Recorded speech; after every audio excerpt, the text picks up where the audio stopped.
Greetings, friends. Welcome to CTUCC ConferenceCast for March 1st, 2012, the regular podcast of the Connecticut Conference of the United Church of Christ. Whoever you are, and wherever you may be on life's journey at this very moment, you are welcome here.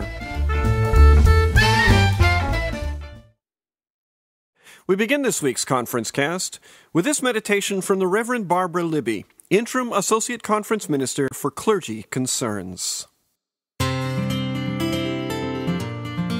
the 8th chapter of Mark's Gospel, Jesus tells his friends and followers what will happen, that he will be condemned by the authorities, executed, and 3 days later, arise.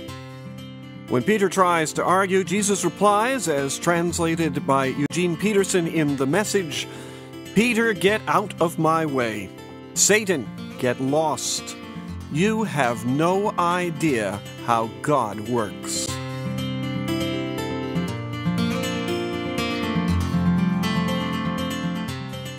This week, I've been thinking about how most of our lives are full of choices.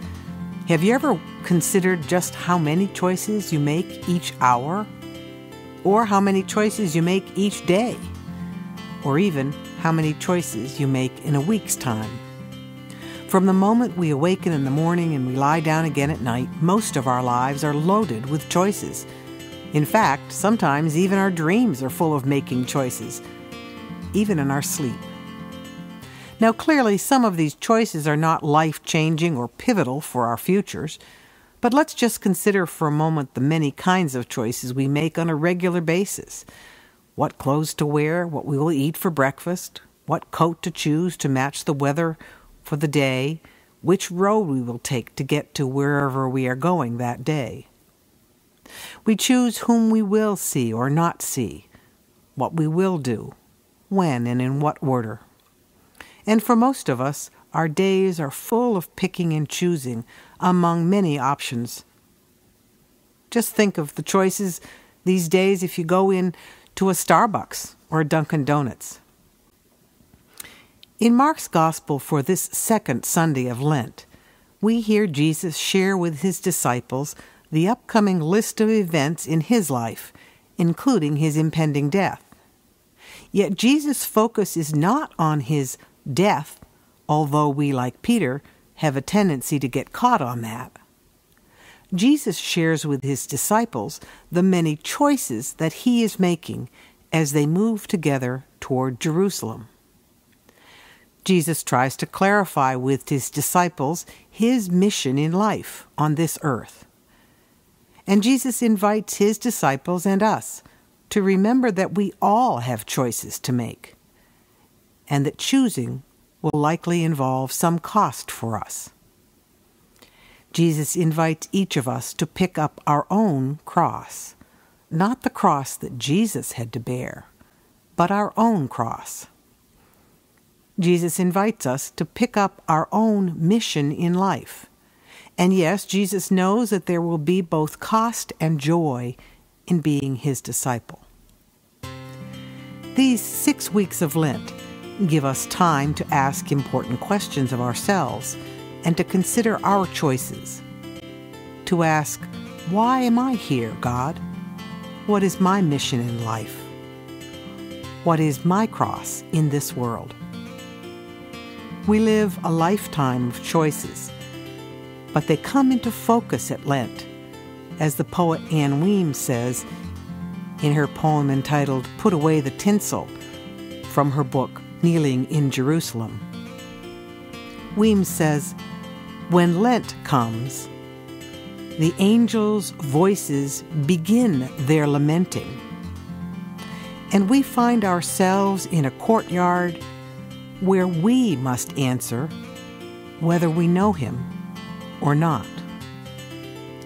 Let each of us go forward this week, continuing on our journey toward Jerusalem with a new awareness of all our choices along the way.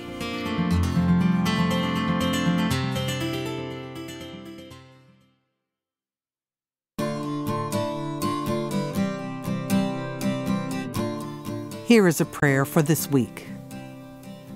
Empowering God. When the road ahead looms endless, empower us to be companions for one another along the road. Inspiring God. When the road forward is blocked, inspire in us creative responses that move us beyond the barriers. Enabling God. When the road before us divides, enable us to hear your voice from beyond the divide. Amen. We honor the life and ministry of the Reverend Dr. C. Arthur Bradley in prayer today. He served churches in Connecticut, New Hampshire, and Arizona, as well as on the conference staff in Illinois. He died on February 22nd at the age of 84. Please remember in your prayers as well today the injured, the suffering, and the grieving. Storms and tornadoes yesterday in Illinois, Missouri, and Tennessee left at least 12 dead, and many, so far uncounted, homeless. In Chardon, Ohio, 3 families have lost children to an outburst of violence with a gun. 2 more are being treated for wounds, and the entire community is stunned. May God be tender with them all.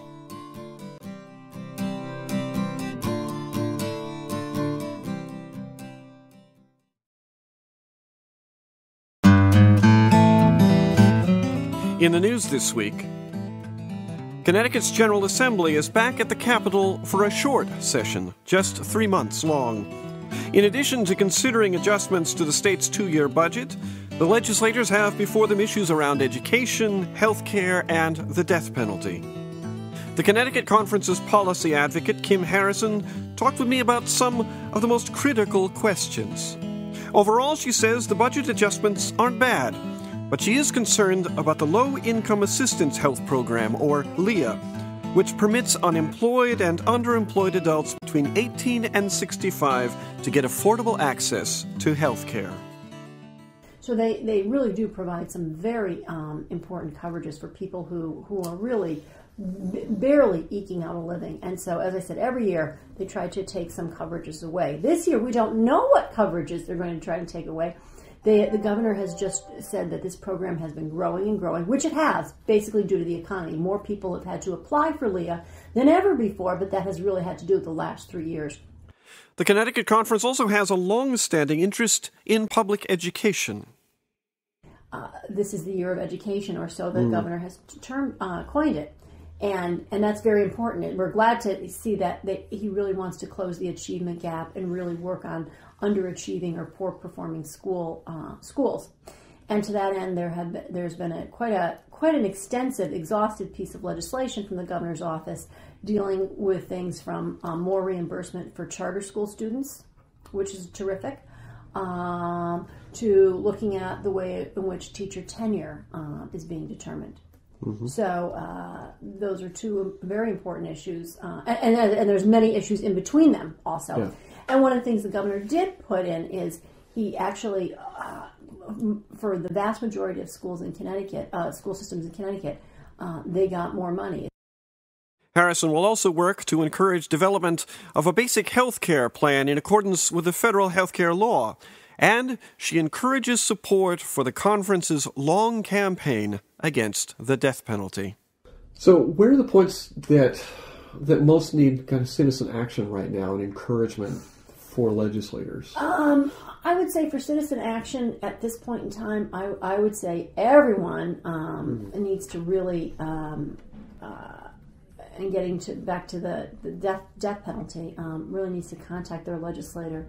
And even if they know their legislator does not support abolition, but just to let them know this is where they are on that issue. Kim Harrison's work in Hartford on behalf of the conference is directed by the votes of delegates to the Connecticut Conference each year. The work of healthcare reform is also on the minds of state officials and of universal access advocates. But the work has moved to boards that will recommend concrete programs, and it has moved to the office of Governor Daniel P. Malloy, which must authorize many of these proposals. In a conversation with some members of the conference's Universal Healthcare Ministry team, Christian Activities Council healthcare organizer Michelle Mudrick told us, the ultimate goal is to leave no one out. To leave no one out in our state, so everyone has access to affordable quality healthcare. How that's going to look, we don't know. Right. Advocates are concerned that Governor Malloy understand that healthcare reform must remain a priority. They have prayed outside each meeting of the SustiNet Cabinet. They've sent cards and letters. They've surveyed small business owners. And they are developing a photo album called I Can't Wait for Healthcare Reform to be presented to the governor during Holy Week. As CAC's Reverend Damaris Whitaker said, it's the civil rights issue of this time. You know, how can people die? Families of homicide victims spoke out on the death penalty at the state capitol yesterday. They're against it.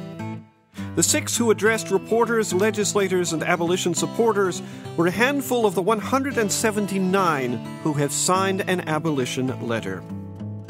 Kalila Brown-Dean lost a cousin to murder just a year ago, and she put it directly, simply, and clearly. There is simply no justice in taking another life, she said. Delegates to the Connecticut Conference have repeatedly declared their opposition to capital punishment since 1973. The General Assembly passed a bill ending it in 2009, but could not override the veto of then-Governor M. Jody Rell. In 2010, the bill failed to pass the state Senate. It is on the legislative agenda for this session. Governor Malloy has announced that should a bill reach him, he will sign it. Other stories on our website this week include a profile of the Reverend Dale Rosenberger, the new pastor at First Congregational Church UCC of Darien. For all the current headlines, visit us at ctucc.org/news. Maintaining best practices is the theme of the next Stepping Stones workshop coming up on March 6th in Southington. On March 11th in Bloomfield, learn about the unified governance changes to the UCC's Constitution, which were voted by General Synod last summer and will be considered for ratification by conference delegates this May. The Orange Congregational Church hosts a Green Symposium on Environmental Ministries on March 17th. Sign up now for the National Youth Event. This amazing gathering of youth ages 13 through 18 will be held July 10th through 14th at Purdue University. We're taking registrations and we're granting scholarships. We've got 2 bus trips lined up to get young people to these 5 days of dynamic workshops, inspiring worship, hands-on service projects, and of course, rockin' recreation and music. A service bus includes a stop in Cleveland, Ohio for a mission project and to tour the UCC's national offices. The express bus will leave a little later and go straight on to Purdue. There's more information at ctucc.org/NYE. Registration is open for summer conferences at Silver Lake, as well as for 4 retreat and work opportunities at the lake this spring. The Maple Sugaring Retreat, March 23rd through 25th. The Spring Women's Yoga and Spiritual Retreat, which starts April 13th. Spring Action Weekend, running the weekend of April 27th through 29th. And a new men's retreat called On the Edge of Fire, the weekend of May 4th. Learn more about these and register for them at silverlakect.org. Not alone. It's the road you came in on. And you can always find out what's coming up in the Connecticut Conference by taking a look at our website, ctucc.org/events. And that brings this ConferenceCast to a close. Thanks to Barbara Libby for her reflection and to GarageBand for our music. Primary funding for ConferenceCast comes from your congregation's gifts to our church's wider mission, basic support, changing lives through the United Church of Christ. This is Eric Anderson. the Minister of Communications and Technology for the Connecticut Conference of the United Church of Christ, praying that your days this week may be filled with the presence, the guidance, and the grace of God.